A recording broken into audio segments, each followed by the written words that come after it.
नमस्कार दोस्तों, reality classes में आपका स्वागत है। इस वीडियो में हम लोग अपने 20वां टॉपिक वृक्षारोपण कार्य योजना इसका दूसरा पार्ट देखेंगे और इसी के साथ ही आपका जो 20वां टॉपिक है वो ख़त्म हो जाएगा। इसके पहले पार्ट में हम लोगों ने देखा कि जो वृक्षारोपण हम लोगों को करना होता है किसी जगह पे, तो उसके लिए क्षेत्र का चयन किस हिसाब से करते हैं और जो वृक्ष लगाए जाते हैं उनके लिए क्या इसेंशियल कंडीशंस की ज़रूरत पड़ती है। तो उसमें 4 होती हैं: मिट्टी, पानी, हवा और प्रकाश। उसके बाद हम लोगों ने देखा कि जो खेत या एरिया हम लोगों ने सिलेक्ट किया वृक्षारोपण के लिए, उसकी तैयारी कैसे की जाती है। और उसके बाद देखा था कि खेत में जो गड्ढा तैयार करते हैं ना, उसकी तैयारी किस तरह से करते हैं हम लोग। इस वीडियो में हम लोग सबसे पहले देखेंगे कि यदि हमको कहीं पे प्लांटेशन करना है तो उसके लिए जो पेड़ लगाने हैं उनकी व्यवस्था कैसे करना है। तो 3 तरीके से हम लोग वृक्षारोपण के लिए पेड़ पौधे ला सकते हैं। पहला है शासकीय रोपणी से, मतलब गवर्नमेंट जो नर्सरी होती है वहाँ से। प्राइवेट रोपणी से, मतलब जो प्राइवेट नर्सरी होती है वहाँ से। या तीसरा है स्वयं की रोपणी बनाकर। तो जो पहला पॉइंट है शासकीय रोपणी से, जो गवर्नमेंट की नर्सरी होती हैं वहाँ पे पेड़ पौधे तो सस्ते मिल जाते हैं, लेकिन जो अवेलेबिलिटी है वो कम होती है। मतलब आप जाओगे तो क्या पता कि आपको जितनी क्वांटिटी में और जो पेड़ चाहिए वो वहाँ पे उस समय उपलब्ध ना हो, तो वहाँ से आपको हो सकता है ना मिले। और दूसरी बात, वहाँ से आपको अपने घर तक या खेत तक उनको लाओगे आप, तो उसमें ट्रांसपोर्टेशन का खर्चा आएगा। दूसरा जो है वो है प्राइवेट नर्सरी से। तो प्राइवेट नर्सरी से आप पेड़ लाओगे तो वहाँ पेड़ तो मिल जाएंगे, लेकिन वो अच्छे खासे महंगे रहते हैं। और दूसरी बात, हर जगह पे प्राइवेट नर्सरी अवेलेबल नहीं है, तो ये आपके एरिया से काफ़ी दूर भी हो सकती हैं, तो जो ट्रांसपोर्टेशन का खर्चा है वो भी काफ़ी महंगा होता है।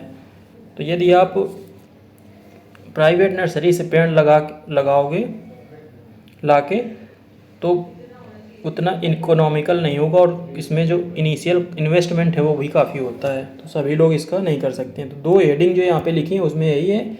तीसरा हेडिंग है स्वयं की रोपणी का निर्माण, मतलब आप खुद की जो नर्सरी है वो बना सकते हैं। आप अपनी ज़रूरत के हिसाब से उसका साइज डिसाइड कर सकते हैं। तो हम लोग देखेंगे कि अपनी खुद की जो नर्सरी है वो किस तरह से आप बना सकते हैं। तो लिखा है, यदि कृषक या ग्रामीण अपनी स्वयं की रोपणी में पौधे तैयार करें तो यह एक कम खर्च और व्यावहारिक योजना होगी। इसमें कम खर्च भी होगा और ये ज़्यादा प्रैक्टिकल भी होगी।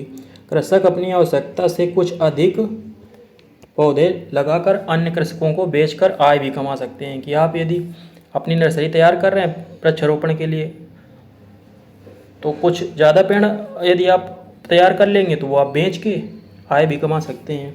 और बहुत से लोग ये काम कर भी रहे हैं कि अपनी खुद की नर्सरी चला रहे हैं और वो बेच भी रहे हैं, उससे उनको आमदनी भी हो रही है। अगला पॉइंट इसमें लिखा है, आवश्यक नहीं है कि रोपणी बहुत बड़ी बनाई जाए। अपनी आवश्यकता अनुसार एक क्यारी की रोपणी से लेकर सैकड़ों क्यारियों की रोपणी का निर्माण किया जा सकता है। अब ये ज़रूरी नहीं है कि आप पूरी लंबी चौड़ी नर्सरी बनाएं, आपको जितनी ज़रूरत है। तो जो नर्सरी होती है उसमें क्यारियों में पहले बीज बोते हैं, तो पेड़ वहाँ से मतलब छोटे छोटे पौधे तैयार किए जाते हैं, फिर उनको वहाँ से खोद के पॉलीथीन के बैग्स में पैक किया जाता है। जो हम लोग यहाँ पे ज़्यादातर शहरों में जो लोग रहते हैं वो लोग तो जो पेड़ लेके आते हैं ना, तो वो तो पॉलीथीन की जो थैलियाँ होती हैं उसमें पैक्ड होते हैं। तो इनको क्या किया जाता है, पहले खेत में उगाया जाता है, फिर उनको मिट्टी सहित खोद के पैक किया जाता है पॉलीथीन की थैलियों में। तो यदि वृक्षारोपण के लिए आप नर्सरी बना रहे हैं तो आप अपनी अनुसार आवश्यकता के अनुसार एक क्यारी या कई क्यारी बना सकते हैं जितनी आपको ज़रूरत है। और कुछ यदि ज़्यादा भी बन जाएंगी तो उस जो पौधे तैयार होंगे वो आप बेच भी सकते हैं। तो ये सब डिपेंड करता है कि आप की जो आर्थिक क्षमता है, उपलब्ध भूमि और सिंचाई के साधन वो हैं किस तरह से उपलब्ध हैं। अगला पॉइंट यहाँ पे लिखा है, वृक्षारोपण कार्यों में रोपणी या पौधशाला का सबसे महत्वपूर्ण स्थान है। किसी भी रोपण की सफलता इस पर निर्भर करती है। इसका मतलब ये है कि जो नर्सरी है ना उसी पे डिपेंड करता है, क्योंकि जो वैरायटी है और क्वालिटी है जो वो नर्सरी पे ही डिपेंड करती है। जितना आपका जो पौधा आप लगा रहे हैं वो जितना अच्छा होगा और सही वैरायटी का होगा तो जब बड़ा होगा तो जिस पर्पज़ से आप लगा रहे हो वो आपका पर्पज़ पूरा होगा। अगला पॉइंट लिखा है, रोपण की सफलता स्वस्थ पौधों के उत्पादन पर निर्भर करती है। या प्लांटेशन यदि कर रहे हैं तो प्लांटेशन सफल है या नहीं, या किस पर निर्भर करता है कि जब आप जितने पेड़ आपने लगाए और जब वो तैयार कितने हुए। अब ये तो है नहीं कि आपने 50 पेड़ लगाए और 50 आपके तैयार ही हो जाएंगे। तो जितना ज़्यादा आपके पेड़ तैयार होंगे उतना ही आपका सक्सेस रेट बढ़ जाएगा। अगला पॉइंट लिखा, यदि कृषक अपनी स्वयं की रोपणी बनाना चाहते हैं तो रोपणी निर्माण का कार्य पौधारोपण के 1 वर्ष पूर्व प्रारंभ करना अत्यंत आवश्यक है।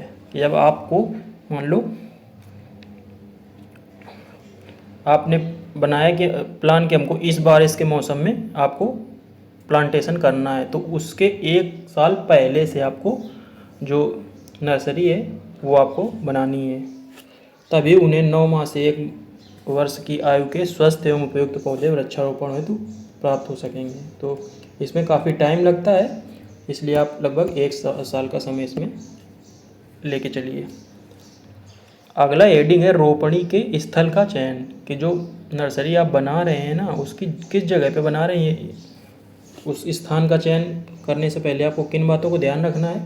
तो जो पहला पॉइंट लिखा है, रोपणी रोपण क्षेत्र के समीप ही खुले स्थान पर और जहाँ पर सिंचाई की व्यवस्था हो स्थापित की जानी चाहिए।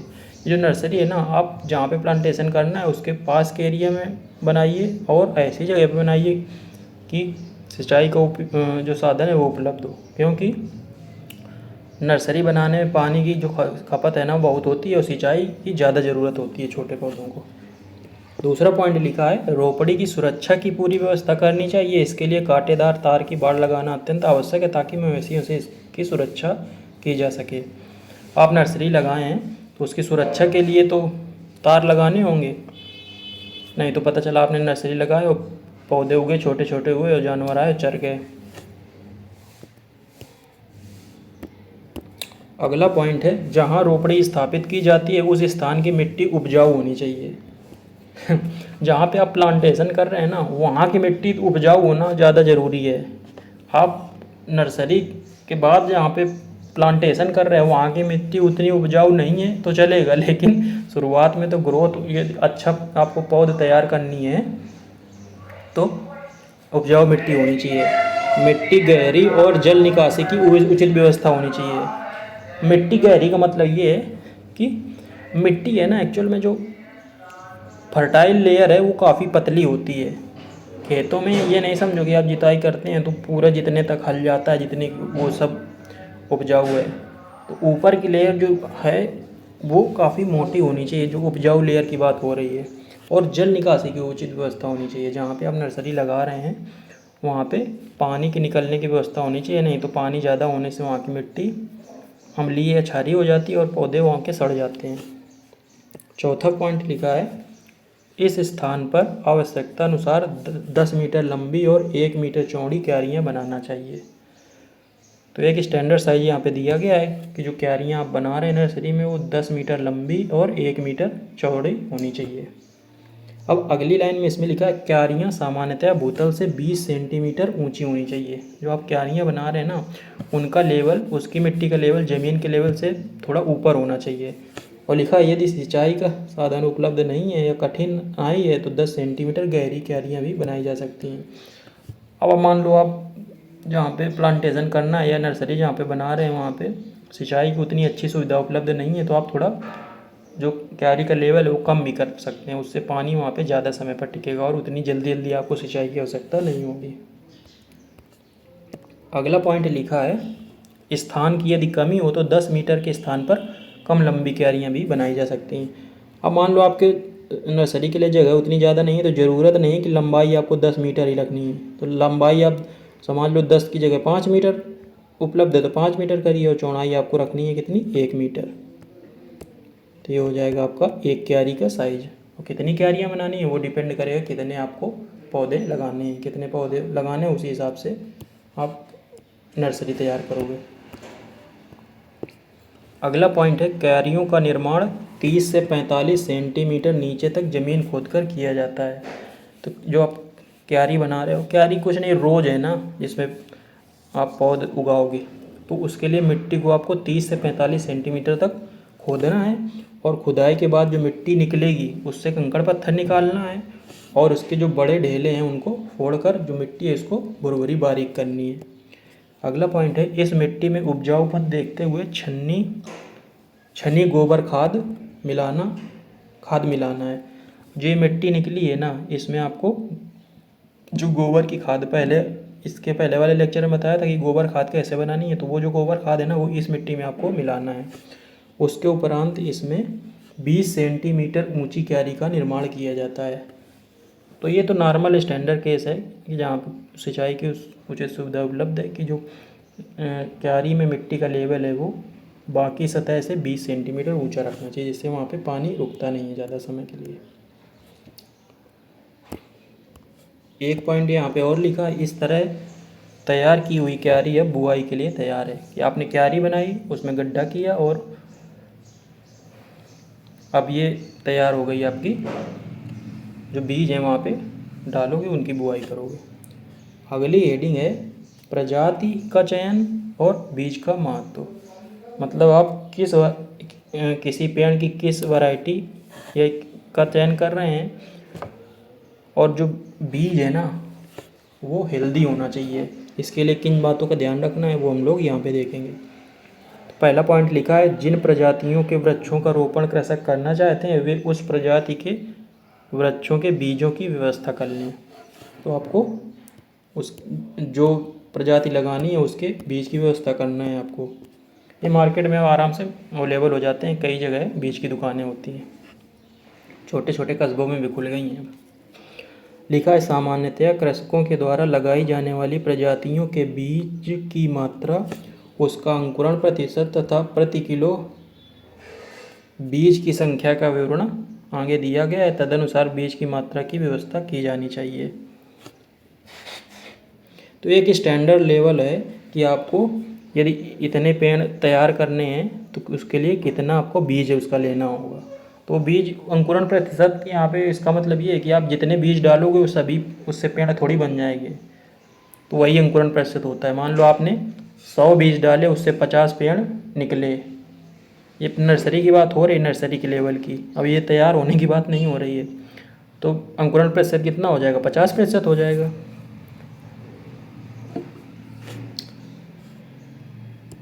तो इसका एक स्टैंडर्ड लेवल है कि आपको इतने बीज लेना है, उनका अंकुरण प्रतिशत इतना है, उस हिसाब से।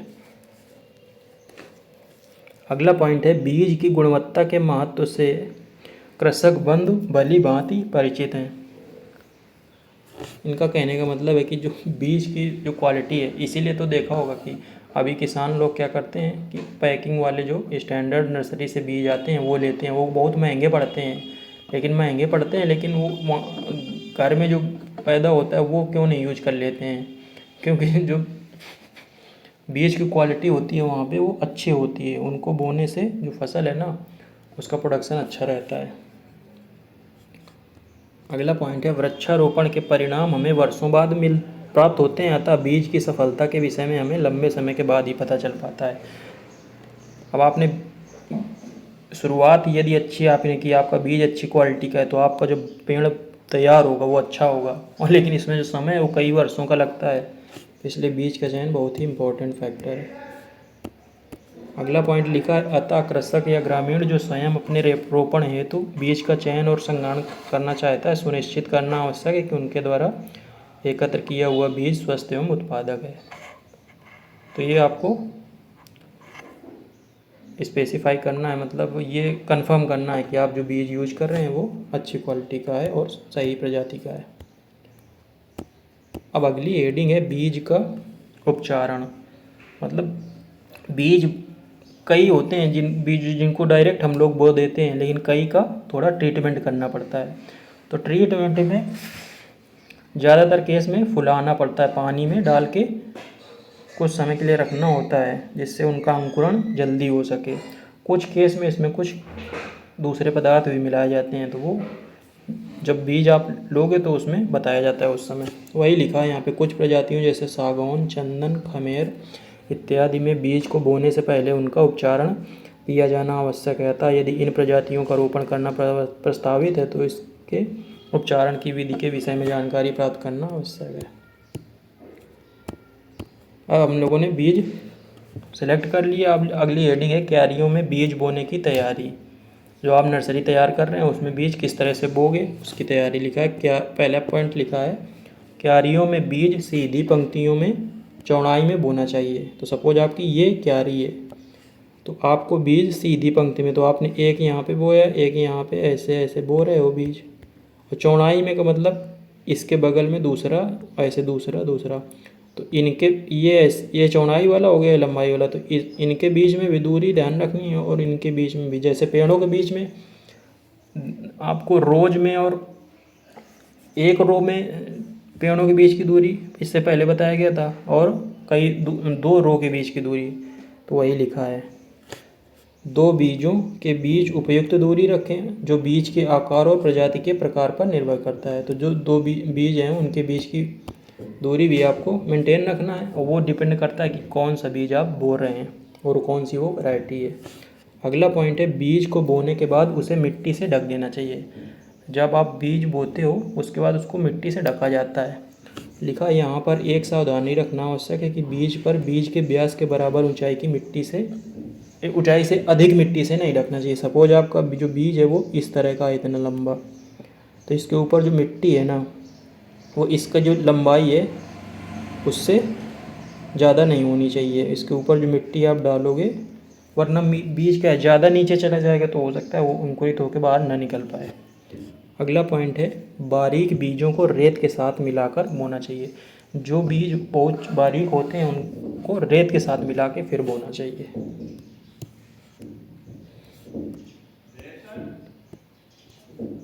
अगला पॉइंट लिखा है, बीज बोने के पहले क्यारियों में यदि नीम की खली या बारीक चूर्ण मिला दिया जाए तो बीज और पौधों की कीड़ों से सुरक्षा हो जाती है, और इसके बाद तथा इससे खाद का भी फायदा मिलता है। जो गड्ढे क्यारियों में बनाए गए हैं ना, उस पर आप बीज बोने से पहले यदि नीम की खली या बारीक चूर्ण यूज कर रहे हैं तो जो इससे पौधा बनेगा उसके कीड़ों से सुरक्षा हो जाएगी। अगली लाइन में लिखा है, प्रत्येक क्यारी में नीम की खली के चूर्ण की मात्रा 1 से 2 किलो है। ये 1 से 2 किलो किसमें है, जो 10 बाई 1 की, मतलब 10 मीटर लंबी और 1 मीटर चौड़ी जो क्यारी बनाई गई है उसमें आपको 1 से 2 किलो नीम का चूर्ण डालना है, नीम के पत्तों का। अगला पॉइंट है, बीज बोने से पहले क्यारियों की अच्छी तरह से सिंचाई कर लेनी चाहिए। अब नमी की मात्रा तो अंकुरण के लिए बहुत ही इम्पोर्टेंट है। टेम्परेचर और नमी, इसी दो चीज़ों पे बीजों का अंकुरण डिपेंड करता है, तो सिंचाई भी बहुत आवश्यक है बोने से पहले। इसके पश्चात इसकी गुड़ाई करनी चाहिए। सिंचाई किया तुरंत नहीं, वरना उस समय तो चिपचिपी रहती मिट्टी। उसके बाद जब नमी सही हो जाए तो उसके बाद गुड़ाई करनी चाहिए। सीधी सी बात है, फसल बोने से पहले क्या किया जाता है, पलेवा की जाती है। तो पानी लगाया, उसके बाद जब नमी की मात्रा कम हो गई उसमें तो उसकी जुताई की जाती है, फिर बुआई की जाती है। तो वही है, पानी लगाया, फिर वो जब मिट्टी ठीक ठाक हो गई, मतलब चिपचिपीपन वो कम हो गया, तो उसकी गुड़ाई करते हैं। तो गुड़ाई करने से लिखा है मिट्टी भुरभुरी हो जाती है। अगला पॉइंट है, खरपतवार यदि कोई है तो उसे अलग करने के पश्चात ही बीज बोने का कार्य करना चाहिए। जहाँ पे आप क्यारी बनाएं वहाँ पे यदि कोई खरपतवार है तो उसको अलग कर देना चाहिए, तभी उसके बाद बीज बोने चाहिए। तो ये हो गए बीज बोने का कार्य। अब है सिंचाई। तो बीज बो दिया, उसके बाद जो नर्सरी आप तैयार कर रहे हैं उसकी सिंचाई भी बहुत इंपॉर्टेंट है। तो यही लिखा है, बीज बोने के बाद क्यारियों की सिंचाई करना चाहिए। अब सिंचाई कब करनी है वो यहाँ पे लिखा, कैसे करनी है वो भी लिखा है। तो सिंचाई के लिए सबसे उपयुक्त माध्यम जारा है। तो जारा कुछ नहीं है, जो आप लोगों ने फ़ोटोज़ में वीडियो में देखा होगा कि एक प्लास्टिक का एक होता है, क्या बोले, डब्बा टाइप का, जिसमें आगे से झरने की तरह पानी निकलता है, वही ये जारा लिखा है। और ये जारा उपलब्ध ना हो तो मटकों से भी सिंचाई की जा सकती है। उससे सिंचाई करने से ये होता है कि वो छोटी छोटी धाराओं में पानी उससे निकलता है, तो जो स्पीड है वो ज़्यादा नहीं होती है, और जो आपने बीज बोए हैं उसके ऊपर की मिट्टी वो हटती नहीं है, और बीज एक जगह से दूसरी जगह बह के नहीं चले जाते हैं। वरना आप डायरेक्ट पानी डाल दोगे तो मिट्टी ऊपर की हट जाएगी, बीज बह के एक ही जगह इकट्ठा हो जाएंगे। तो यहाँ पे लिखा है, या ऐसे आप झारा यूज कर सकते हैं, या आप मटका यूज कर सकते हैं। तो मटकों में क्या, आप उसके मुंह में हाथ लगा लीजिए उंगलियों से, फिर पानी आराम आराम से डालिए। तो लिखा है, मटकों से सिंचाई करते समय सावधानी रखनी चाहिए, और मटके से पानी डालते समय मटके के मुंह पर हाथ रखकर धीरे धीरे पानी डालना चाहिए, जिससे बीज और उस पर की मिट्टी का आवरण बह ना जाए। वो वही बात लिखी है जो मैंने अभी बताई। अगला पॉइंट इसमें लिखा है, यदि पंप और पाइप से सिंचाई की जाती है तो इस बात पर ध्यान रखें कि पानी की धार से बीज और उस पर डाली गई मिट्टी बह न जाए। वही बात पंप और पाइप में भी आती है कि स्पीड पानी की ज़्यादा होती है, और आप पता चला पाइप लगा दिए सामने तो मिट्टी ऊपर से पूरी बह के चली गई, उसके साथ जो बीज हैं वो भी जाके एक जगह इकट्ठा हो गए।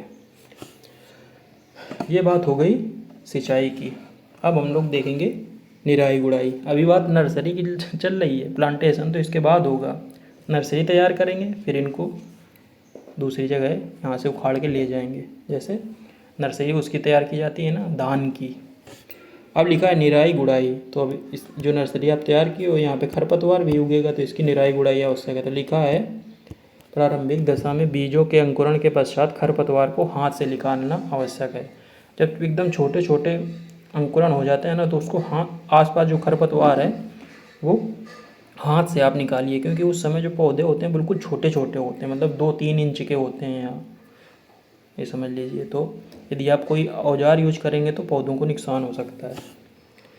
अगला पॉइंट लिखा है, इसके लिए बांस की नुकीली खपची बनानी चाहिए, और इसकी सहायता से अंकुरण को बिना हानि पहुंचाए केवल खरपतवार को जड़ के साथ हाथ से निकाला जाना चाहिए। तो जो खरपतवार आप निकाल लें उसमें मिट्टी भुरभुरी होती है, तो आसानी से जो खरपतवार है ना वो भी ज़्यादा बड़ा नहीं होता है, तो आसानी से आप निकाल सकते हैं। जो लोग खेती के कार्य से जुड़े हैं, जिनके घर में खेती होती है, उनको ये तो पता होगा निराई गुड़ाई का काम। जब पौधे बड़े हो जाएं तब औजारों की सहायता से भी निराई गुड़ाई की जा सकती है। बड़े हो जाएंगे थोड़ा सा तो औजार भी यूज कर सकते हैं। तो निराई गुड़ाई आप करते रहेंगे तो आपकी नर्सरी तैयार हो गए। अब लिखा है प्रत्यारोपण, अगली हेडिंग। प्रत्यारोपण का मतलब, जो यहाँ पे आपने नर्सरी में पौधे तैयार किए हैं इसको आप ट्रांसफ़र करेंगे प्लास्टिक की पॉलीथीन में। तो इसके बारे में देखते हैं क्या लिखा है। जब निर्धारित मानकों के अनुसार ऊंचाई के पौधे क्यारियों में उपलब्ध हो जाएं तो उनका प्रत्यारोपण पॉलीथीन की थैलियों में किया जाता है। पॉलीथीन की थैलियों में मिट्टी और खाद का मिश्रण भरा जाता है। प्रत्यारोपण से पहले पॉलीथीन की थैलियों में सिंचाई कर मिट्टी को गीला करना आवश्यक है। तो ऐसा नहीं है कि आपने सीधा खोदा और पॉलीथीन की थैली में पैक कर दिया। तो प्रोसेस मैं आपको बताता हूँ। सबसे पहले आपको जहाँ पे आपकी नर्सरी है ना उसकी सिंचाई करनी है, जिससे मिट्टी यहाँ की गीली हो जाए। और जो आप पॉलीथीन की थैली है ना उसमें भी आप यदि मिट्टी और खाद का मिश्रण पहले से थोड़ा सा भर के रखें और उसमें को भी गीला रखें, क्योंकि अब जो पॉलीथीन में यदि आप भर देंगे तो इसी से नमी तो एब्जॉर्ब करेगा, तो पोषक तत्व तो कुछ समय तक इसी से रहता, मतलब एब्जॉर्ब करता है। जो लोग नर्सरी लगाते हैं वो लोग इसमें अच्छी खासी खाद का प्रयोग करते हैं, क्योंकि वो कई दिन या महीनों तक ऐसे भरे रखे रहते हैं और पेड़ पौधे वैसे वैसे बने रहते हैं।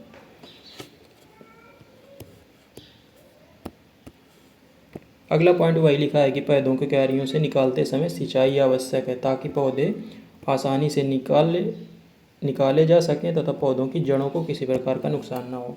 हम नर्सरी से पौधे आप उखाड़ रहे हैं तो यदि पानी लगा देंगे तो आसानी से निकल जाएंगे, मिट्टी गीली हो जाएगी तो जड़ों को नुकसान नहीं होगा। और जड़ों को नुकसान यदि कम से कम होगा तो आप दूसरी जगह जब इसका ये पेड़ पौधे लगाएंगे तो उनके ग्रोथ के चांस अच्छे खासे रहेंगे। अगला पॉइंट है, क्यारी से पौधे निकालने के लिए पतली सब्बल या नुकीली बांस की खपची का प्रयोग किया जा सकता है। अगला पॉइंट है, हो सकता है कि क्यारी में सभी पौधों की ऊंचाई एक समान ना हो। इस दशा में जिन पौधों की ऊंचाई प्रत्यारोपण योग्य हो उनका प्रत्यारोपण किया जाना चाहिए। जब आप नर्सरी में जो पौधे लगे हैं उनको पॉलीथीन की थैलियों में ट्रांसफ़र कर रहे हैं, तो आप ये स्टैंडर्ड रखिए कि हमको इतने लंबाई के पौधों को ट्रांसफ़र करना है। क्योंकि जब आप नर्सरी में पौधे लगाए हैं वो जो सब उगे हैं उनकी सबकी ऊंचाई एक समान नहीं रहती है। तो ये हो गया पॉलीथीन की थैलियों में ट्रांसफ़र हो गया। अब बात आती है रोपण की, अब प्लांटेशन की अगले जो स्टेज है ये है प्लांटेशन। इसमें तो लिखा है जिस स्तर पर वृक्षारोपण किया जाना है वहाँ पर वृक्षारोपण की पूर्व तैयारी का निरीक्षण करना आवश्यक है। तो इसमें तैयारी में क्या है, वो जो पहले हम लोगों ने बताया था खाद गड्ढा जो तैयार करना, कि जहाँ पे आपको प्लांटेशन करना है वहाँ पे गड्ढा खोद के मिट्टी निकालो, उसके कंकड़ पत्थर को हटा देना है बड़े साइज़ के, यही तैयारी में आ जाता है। अगला पॉइंट लिखा है वर्षा प्रारंभ होते ही जैसे ज़मीन 60 सेंटीमीटर तक गीली हो जाती है रोपण कार्य प्रारंभ किया जाता है। बरसात की ऋतु में रोपण कार्य सबसे उपयुक्त है क्योंकि कम पानी देना होता है। जो एटमॉस्फेरिक कंडीशंस हैं वो भी पौधों की ग्रोथ के लिए सूटेबल होती हैं। तो आपको बरसात में जो आपकी शुरू हो गई और आपको देखना है कि लगभग 60 सेंटीमीटर तक की ज़मीन जो है वो नीचे मतलब ग्राउंड लेवल से वो गीली हो जाती है, तो आपको प्लांटेशन का कार्य शुरू करना है। लिखा गड्ढे में पहले मिट्टी जो गड्ढा खोदने से प्राप्त हुई थी उस सीमा तक भरना आवश्यक है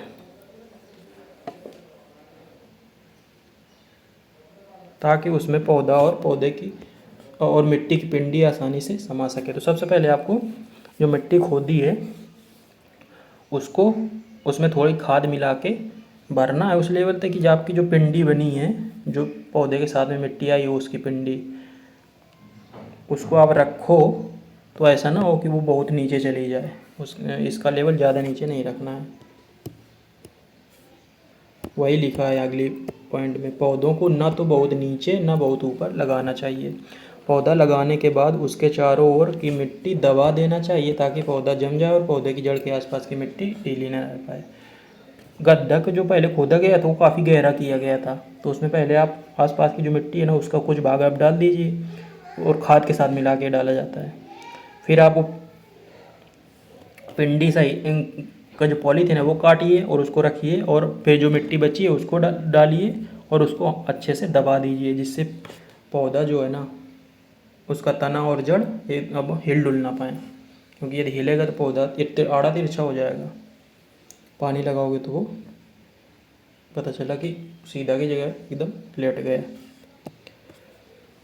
अगला पॉइंट है पौधे के आसपास करीब 60 सेंटीमीटर से 1 मीटर की गुलाई में निराई कर खरपतवार निकाल देना चाहिए और आसपास लिखा है यहाँ पे आसपास की मिट्टी का लेवल कम रखना चाहिए।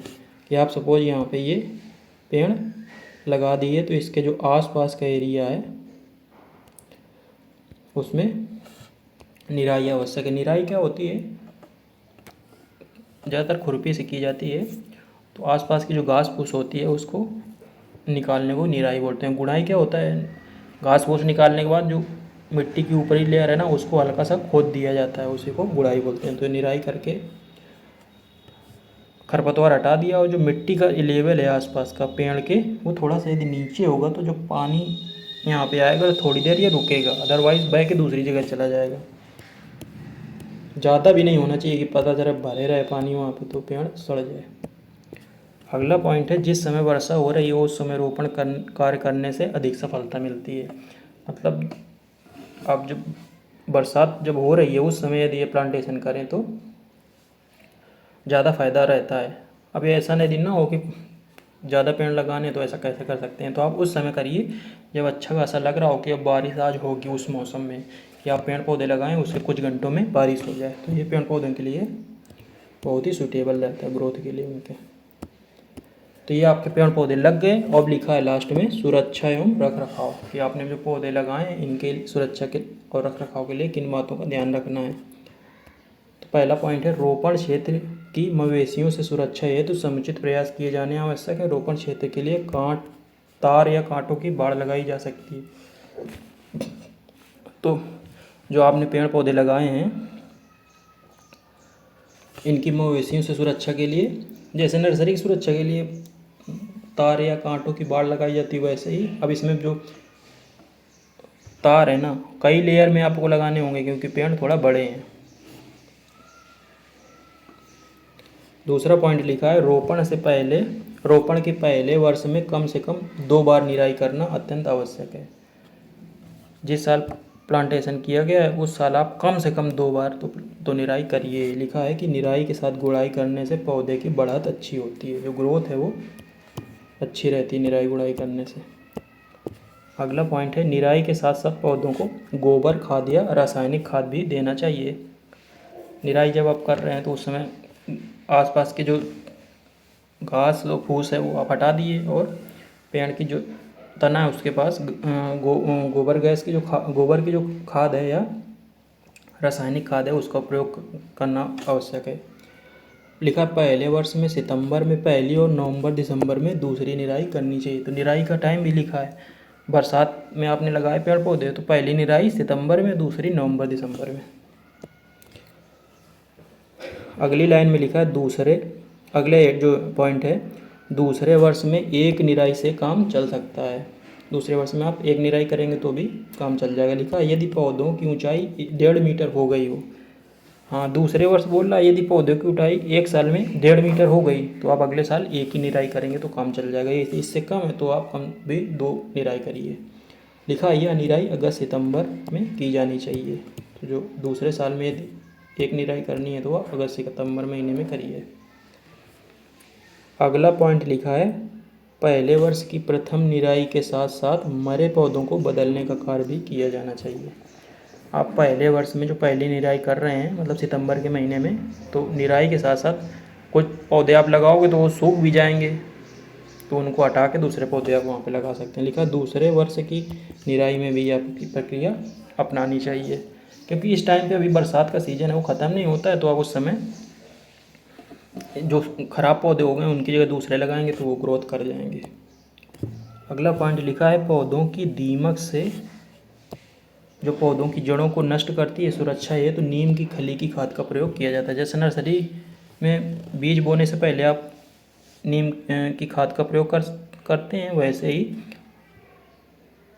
प्लांटेशन करने से पहले आप जो खाद गड्ढा बनाए हैं उसमें नीम की खाद का प्रयोग कर सकते हैं। और इसकी जगह लिखा है रासायनिक कीटनाशकों का प्रयोग भी किया जा सकता है। यदि ये उपलब्ध नहीं है नीम की खाद तो आप केमिकल जो पेस्टिसाइड हैं उनका भी प्रयोग कर सकते हैं।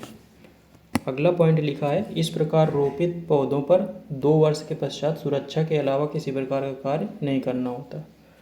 जो प्लांटेशन आपने किया तो 2 वर्ष तक तो निराई गुड़ाई करनी होती है। 2 वर्ष के बाद आपको निराई गुड़ाई की ज़रूरत नहीं, लेकिन उनकी सुरक्षा करनी है कि जो जानवर हैं वो उसको नष्ट ना करें। लास्ट में पॉइंट लिखा है यदि सिंचाई की सुविधा उपलब्ध हो और पौधों की संख्या कम हो तो पौधों की सिंचाई, इस पॉइंट में सिंचाई की बात हो रही है, तो पौधों की जो सिंचाई है वो लिखा है फरवरी से जून तक किया जाता है। क्योंकि बरसात के जैसे शुरू हुई उस समय आपने प्लांटेशन किया तो बरसात के सीज़न में तो पानी की ज़रूरत होती नहीं, उसके बाद ठंडी आ जाती है, तो आपको जो सिंचाई की ज़रूरत है वो फरवरी से जून तक होती है। लेकिन पौधों को सप्ताह में 2 बार पानी दिया जाता है, इससे इनकी बढ़त और स्वास्थ्य में सुधार होता है। तो सप्ताह में 2 बार इरिगेशन इनका ज़रूरी है। तो ये हो गया आपका एक्शन प्लान फॉर प्लांटेशन 20वां टॉपिक कंप्लीट। उम्मीद है वीडियो आपको अच्छा लगा होगा। अब आपके 6 टॉपिक हैं वो बचे हैं, वो भी आपके जल्दी ही मैं ख़त्म करने की कोशिश करूँगा। चलिए मिलते हैं अगले वीडियो में, तब तक के लिए नमस्कार, धन्यवाद।